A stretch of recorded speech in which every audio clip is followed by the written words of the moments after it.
जग्गू, हमारे राजा कैसे हैं जो हमारी रक्षा के लिए एक चींटी को राजा बनाकर चले गए हैं। जंगल में सभी जानवरों और पंछियों की सभा बुलाई जाती है। उस सभा में शेर खान अपनी प्रजा से बोलता है। मेरी प्रजा सुनो, मैं अभी कुछ दिनों के लिए इस जंगल को छोड़कर दूसरे जंगल को जा रहा हूँ, तो तुम सभी अपना ध्यान रखना। और इस जंगल की जिम्मेदारी कौन लेगा? शेर खान की बात को सुनकर सभी जानवर और पंछियां एक दूसरे को देखने लगते हैं। उन सभी में हरियाली तोती बोलती है। शेर खान, हमारे बीच में कोई ऐसा नहीं है जो आपकी तरह समझदार और सूझबूझ हो। अगर आप कहीं चले गए तो हमारी जंगल नर्क बन जाएगी। हरियाली तोती की बात को सुनकर शेर खान सोचता है और बोलता है। हम सभी में समझदार और बुद्धिमान यह चिंकी चींटी है, तो मेरे वापस आने तक यह चिंकी चींटी ही मेरे जंगल की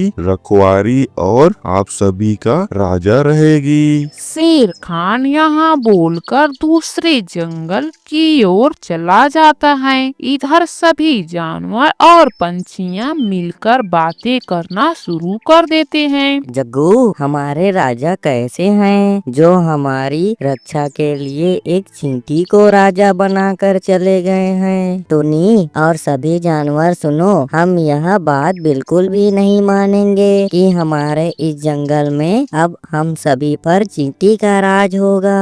हम सभी मिलकर इस चिंकी चींटी का कहना बिल्कुल भी नहीं मानेंगे और न ही सभा में उपस्थित होंगे।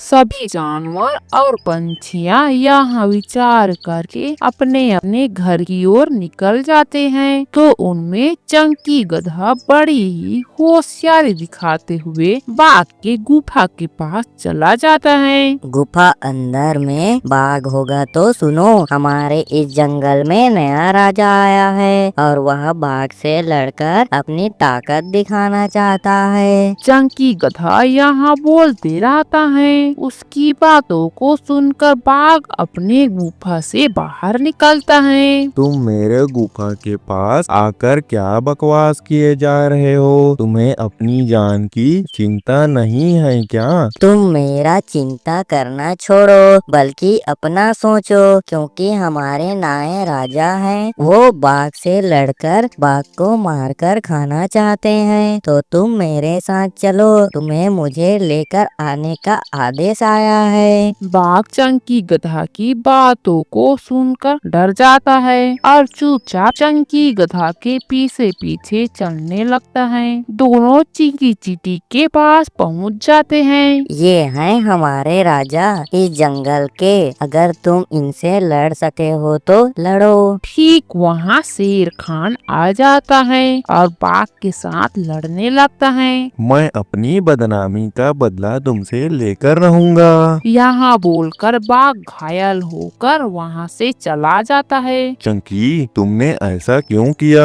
भला चींटी बाघ का मुकाबला कैसे कर सकती है? शेर खान, आपने हम सभी में से छोटी सी चींटी को राजा बनाकर चले गए। हम इतनी छोटी सी चींटी का बात कैसे मान सकते हैं? इसलिए मैं बाघ और चिंकी चींटी के बीच लड़ाई देखना चाहता था। चलो, हम अब और जानवर और पंछियों के पास चलते हैं। शेर खान चिंकी और चंकी गधा और जानवरों के पास चले जाते हैं। मुझे खुशी है कि आज भी मेरे जंगल के जानवर और पंछियाँ मेरा कहना मानते हैं। चलो, हम सब अब दूसरे जंगल सब्जी की खेत में सब्जी खाने के लिए जाएंगे। सभी जानवर शेर खान के साथ दूसरे जंगल की ओर सब्जी की खेत में चले जाते हैं। फिर मंजे से सब्जी खाते हैं। शेर खान जी, तुम यहाँ इस जंगल में सब्जी पता करने आए थे क्या? हाँ, मैं अपनी प्रजा की रक्षा और भूख मिटाने के लिए ही यहाँ दूसरी जंगल आया था, जिससे मुझे पता चले कि यहाँ सब्जी की खेत है। फिर वापस तुम सभी को लेने के लिए चला गया था।